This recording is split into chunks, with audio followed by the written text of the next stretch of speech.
আসসালামু আলাইকুম রহমতুল্লাহ বারকাত। বিসমিল্লাহির রহমানির রহিম। ইবনে সুমাসা রহমতুল্লাহ থেকে বর্ণিত, তিনি বলেন, আমরা আমর ইবনুল আস রাদিয়াল্লাহু আনহুর নিকট হাজির ছিলাম। তিনি ছিলেন তখন মুমূর্ষু অবস্থায় মৃত্যু যন্ত্রণায় কাতর। তিনি বহুক্ষণ কাঁদলেন এবং তার চেহারা দেয়ালের দিকে ফিরিয়ে নিলেন।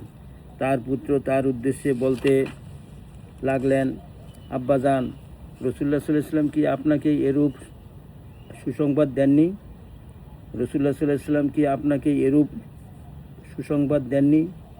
অতঃপর তিনি মুখ ফিরিয়ে বলেন, আমাদের জন্য সর্বোত্তম পুঁজি হলো লা ইলাহা ইল্লাল্লাহু মুহাম্মাদুর রাসূলুল্লাহ, আল্লাহ ছাড়া কোনো ইলাহা নাই, মুহাম্মদ সাল্লাল্লাহু আলাইহি ওয়াসাল্লাম আল্লাহ রসুল। একথা সাক্ষ্য দান। বস্তুত জীবনে আমি তিনটি পর্যায় অতিক্রম করেছি। আমার জীবনের এমন একটি পর্যায় ছিল যখন রাসূলুল্লাহ সাল্লাল্লাহু আলাইহি ওয়াসাল্লামের চাইতে আর কারো প্রতি আমার এত বেশি কঠোর বিদ্বেষ ও শত্রুতা ছিল না, এবং সুযোগ মতো পেলে তাকে হত্যা করার চাইতে বেশি প্রিয় আর কিছু আমার নিকট ছিল না। ওই অবস্থা যদি আমার মৃত্যু হয়ে যেত, তাহলে আমি নিশ্চিত জাহান্নামী হতাম।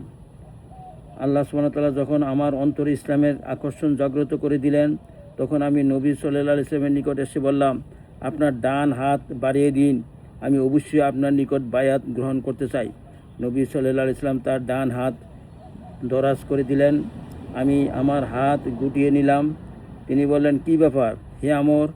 আমি বললাম, আমি একটি শর্ত করতে চাই। তিনি বললেন, তা কি শর্ত করতে চাও তুমি? আমি বললাম, আমাকে যেন ক্ষমা করে দেওয়া হয়। তিনি বলেন, তোমার কি জানা নাই যে ইসলাম তার পূর্বেকার যাবতীয় গুনাহ মিটিয়ে দেয়, হিজরাত তার পূর্বেকার সকল গুনাহকে ধ্বংস করে দেয়, এবং হজ তার পূর্বেকার যাবতীয় গুনাহ বিলীন করে দেয়। যাই হোক, এরপর আমি রাসূলুল্লাহ সাল্লাল্লাহু আলাইহি ওয়াসাল্লামের নিকট বায়াত গ্রহণ করলাম।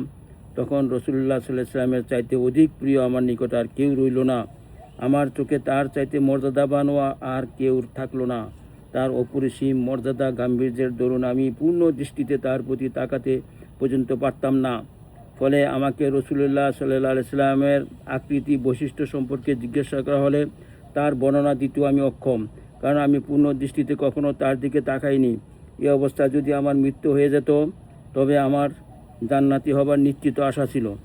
এরপর আমাদের অনেক জিম্মাদারি মাথায় নিতে হয়। জানি না সেসব ব্যাপারে আমার অবস্থা কি দাঁড়ায়। যাই হোক, আমি মৃত্যুবরণ করলে আমার জানাজায় যেন কোনো বিলাপকারিণী ও না থাকে এবং মশাল মিছিলও না হয়। তোমরা আমাকে যখন দাফন করবে, আমার কবরে অল্প অল্প করে মাটি ফেলবে। এরপর আমার কবরের চারপাশে এতটুকু সময় অবস্থান করবে যে সময়ের মধ্যে উট জবাই করে তার গোশত বন্টন করা যায়, যাতে আমি তোমাদের ভালোবাসা ও সান্নিধ্য লাভ করতে পারি এবং দেখি আমার প্রভুর দূতগণের সাথে কী ধরনের বাক্য বিনিময় করি। মুসলিম। আল্লাহ আমাদেরকে এই কথার উপর আমল করার তৌফিক দান করুন।